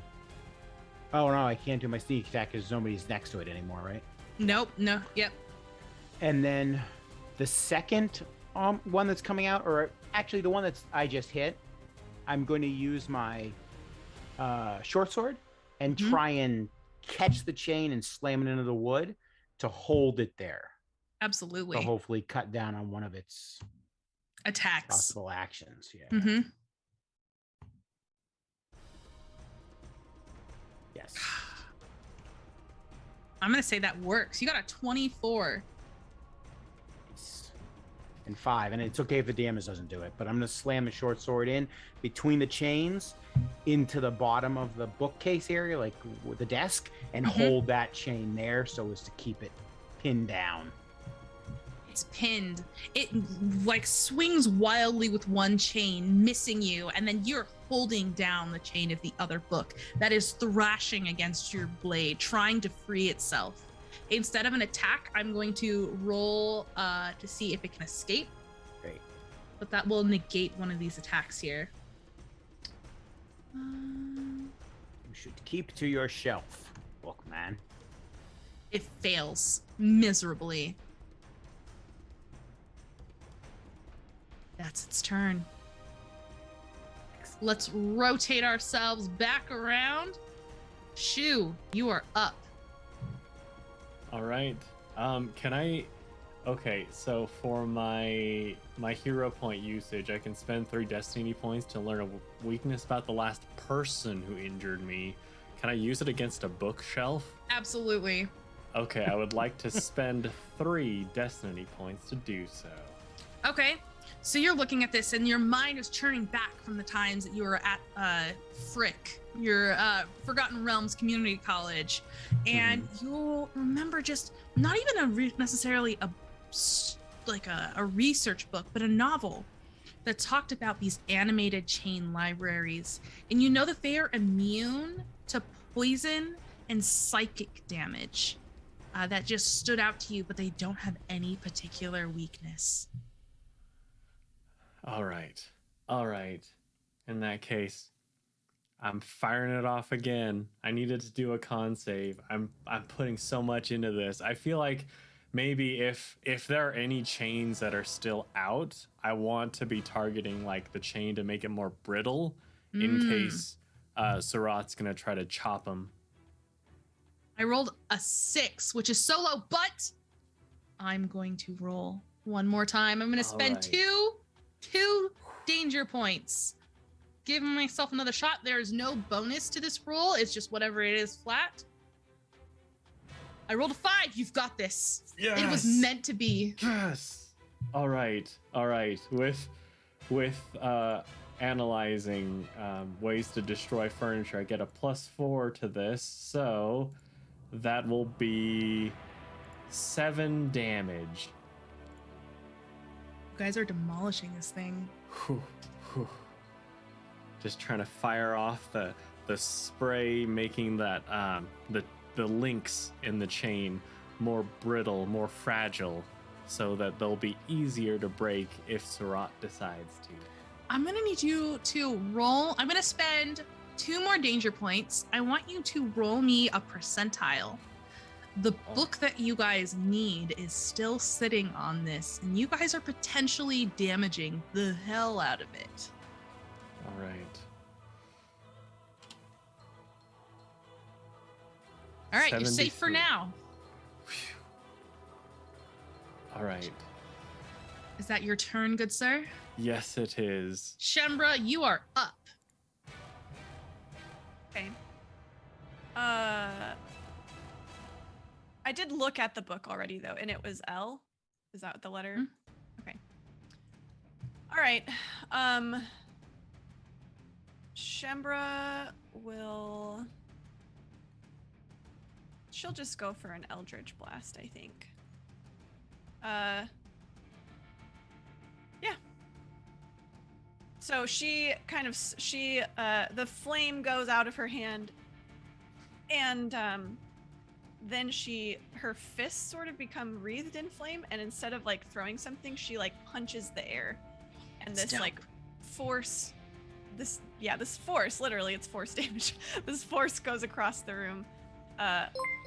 Shu, you feel it like whoosh past your hair, and she's gonna try and hit this shelf. She is gonna try her best to keep it aimed above the desk part of the shelf, but I guess we'll see what happens. While you're doing that, we have been rated Murder Hobos and Choco Bros. Thank you guys so much for joining Murder us. Hobos and Thank Choco you. Bros inspired my dice to give me a nat 20. So Oh, damn. thank you so much. Yes. All right. Let's see this thing. All right, 1d10, so 2d10 force damage. And I'm gonna use my Genie's Wrath still. That was not as much damage as I wanted, but that is 6 force damage and 2 fire damage. She just like, bam, releases this punch of force, trying to shatter the shelf. For a total of 8, Mm-hmm. that is Exacxies. Okay, then with this, like, so her fists wreathed in flame and everything, there's like a little bit of a fiery element to the Eldritch Blast that she just released, and it just like think almost like Looney Tunes, just blasts a hole straight through the middle of this shelf that's just like perfectly like singed and smoking. There's just a hole through it now, and it like splatters against the back wall.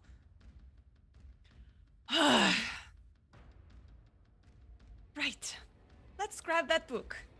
I'm going to spend my last 2 danger points, and I'm going to have you roll me a percentile to see if the book survives such a devastating blow.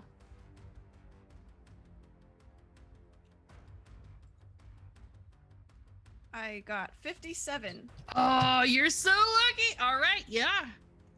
The book is intact. Surat has his blade through one of the chains stuck into the wood, and is standing there next to this demolished library. Shembar marches up and just snatches the book off of the desk. It was a good shot, Shembra. This is the fate of those who would stand in my way. I hope that anything else in this house that might get some fancy ideas may learn from the trail of destruction we have left in our wake. However, it seems that so far nothing is catching on to this lesson. I have a question for you, Shembra. Just like as a curiosity, as like a DM. Thistandria is like one of your heroes, and you've recently learned that she's alive. Do you have any fear of like retribution that you completely demolished her home? No, because Of course not. she's, well, one, the homunculi said, "Oh, she made her house dangerous so that people like who weren't strong enough to handle it like wouldn't be able to handle it." So Shembra enough. sees this as one, a test that she's like, I like, sure, Fistandia, bring it. Like I'm worthy of this test. And also she is not down with things trying to kill her. And she, as far as she sees it, anything that threatens her in this house is like literally Free playing game. with fire. Like Yeah. that, if you want to go there, that's fine. She's not gonna like burn the whole house down, but anything, she has no regrets about doing any of this stuff. Play If stupid Fistandia games, win really stupid wasn't- prizes. Exactly. If you're gonna make your house attack people, then you can't be upset when your house gets wrecked. Fair enough. Okay, let me add book L to your guys' collection.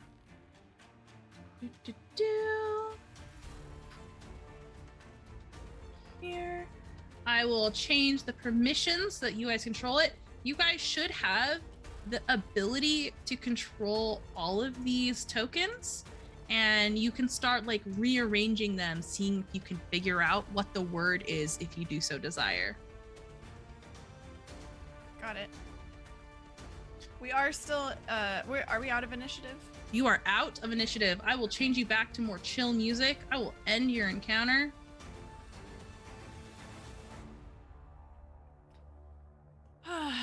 How many more books do you think there are? Far too many. Surat, I think perhaps this is the first time you and I agree on something.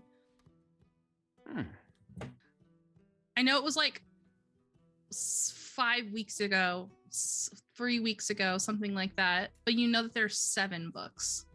Oh, really? I believe it's 7. I think they told you that earlier. Oh, I did not ever catch that number. I'll put it in my notes. What? I think there are 2 more books. Perfect. What part of the house have we not seen yet? Well, we were interrupted a few times when we were going through that first room. It might take some time to finish combing over that. And then there's the room with the dragons. Oh, yes. More dragons.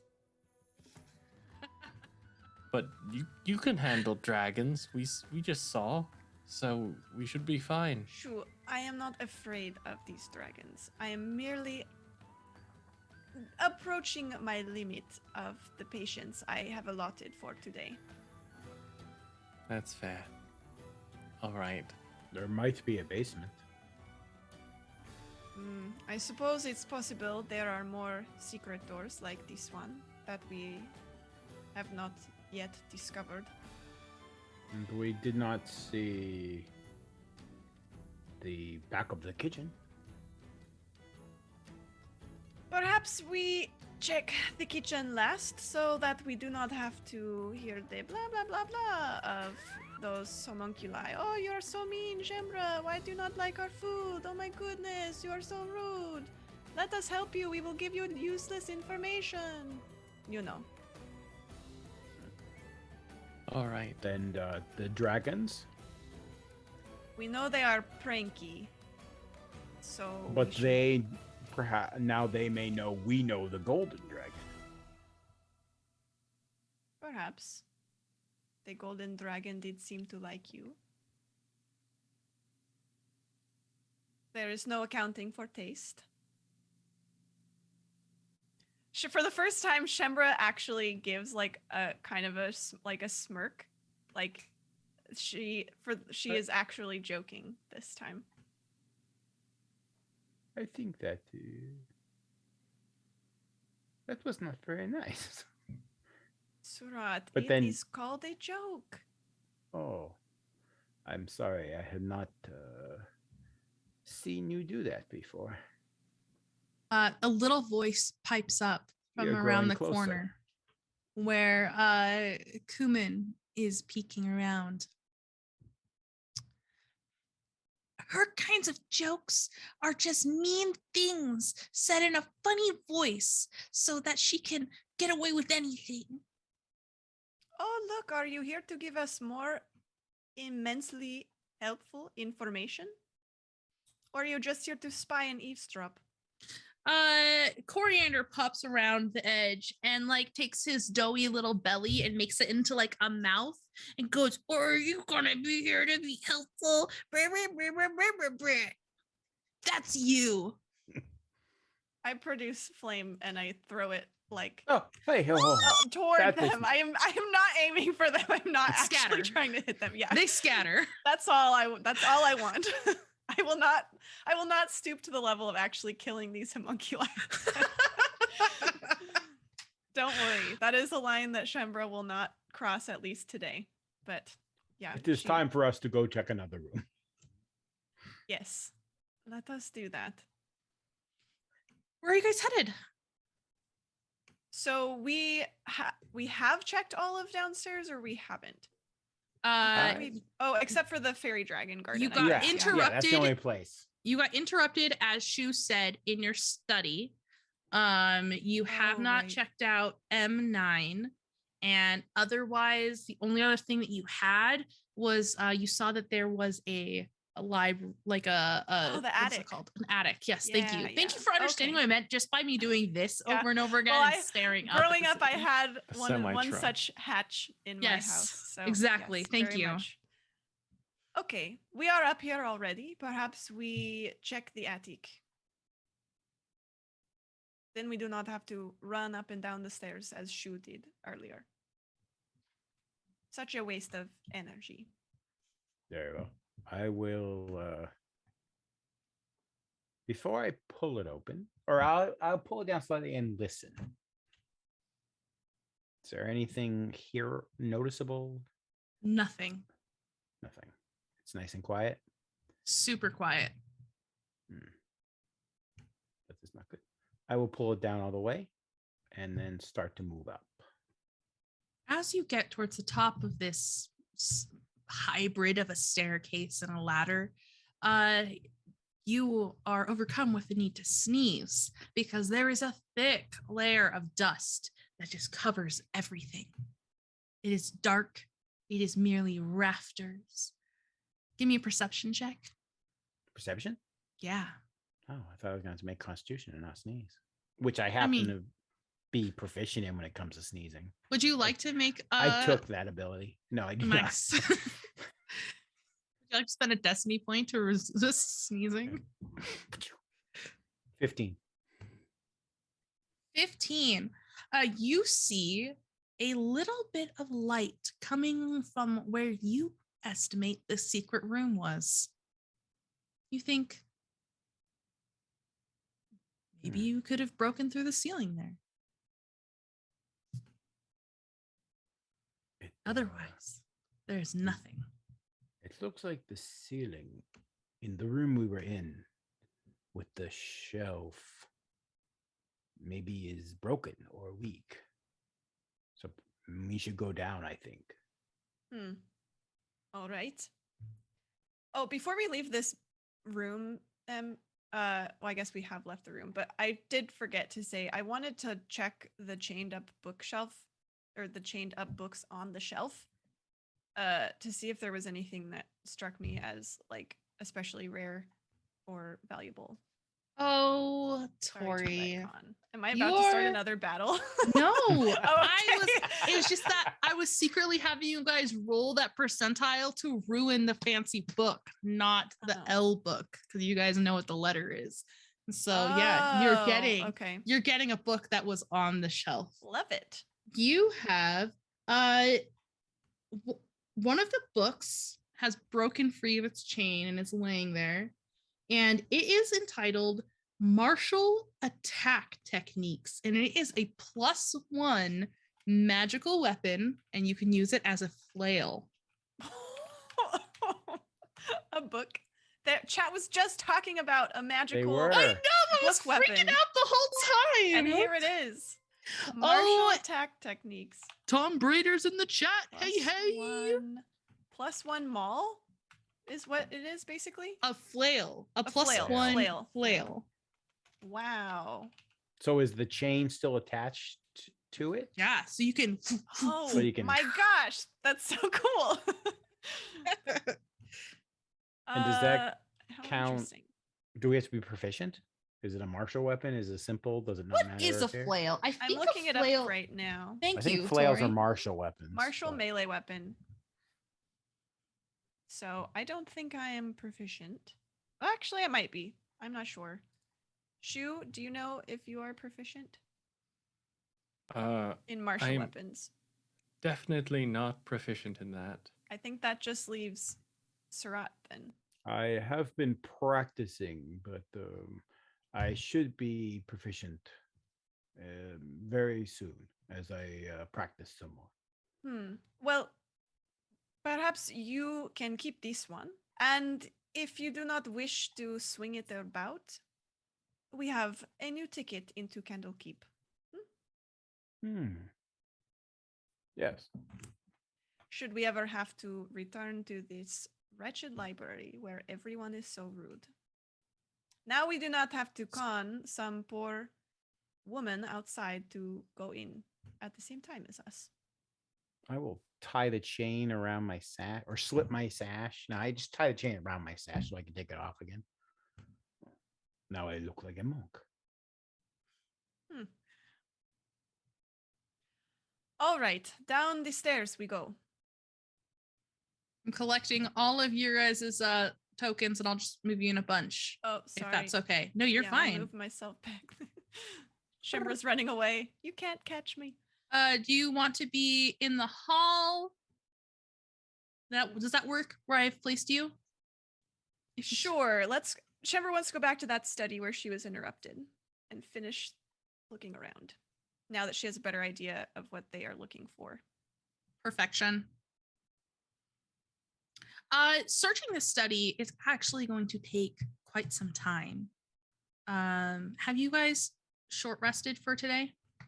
I believe we did Okay. at dinner or lunch Dinner? or whatever. Oh that we yeah, ate the yes, meal. you're right. I will let you all spend 3 destiny points to do a short rest now if you would like, since you have to be in here anyways. Sure, I'll spend mine. I don't really need to. Perfection. You know, Sarat is just having such a chill like search about. Everyone else is like struggling and bleeding, and Sarat's like, I'm not really sure what your all problem is. This is because I have practiced swift movements. Do you want a reminder of what this room looks like? It was just a bunch of shelves and stuff, right? It was full of evil books. That's all I remember. Wait, did we get Full attacked of by the books in this room? No. We didn't. Oh, I take that back. It was just full of books. They weren't evil. There are also paintings hanging along the wall. There's a landscape scene with a large green dragon emerging from a grove of pine trees, a study of a Pegasus in flight, and a portrait of a unicorn in a wooded glade. A glaive is a weapon In a that would glaive. bend. A It would've- wooded glaive. It went so dark so fast. It's just like, we got a unicorn that's skewered, y'all. And it's skewered by something someone took the time to create a wooden one. So it doesn't even have its metal blade. They've carved out a wooden blade. That's for the it. only way you can kill a unicorn. It's like, you know, the stake for a vampire, a wooden glaive. Yes. Mm-hmm. Yeah. We've homebrewed this into existence, y'all. All right. There's a green dragon, there's the unicorn, and then what was Put that the in my middle one? notes. The unicorn, the Pegasus in flight. Pegasus. Okay. All right.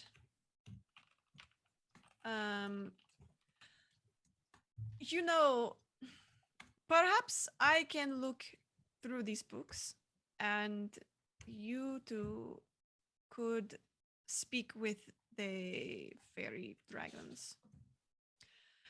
To be honest, I do not trust myself not to roast the first thing that tries to pull a prank on me because I feel I am at my nerves' end. To be So honest, I think I do I not will trust entrust you either. my entourage with this task of speaking to the dragons, and perhaps you can refer back to that golden dragon, as you say, Surat. Maybe they will listen to you.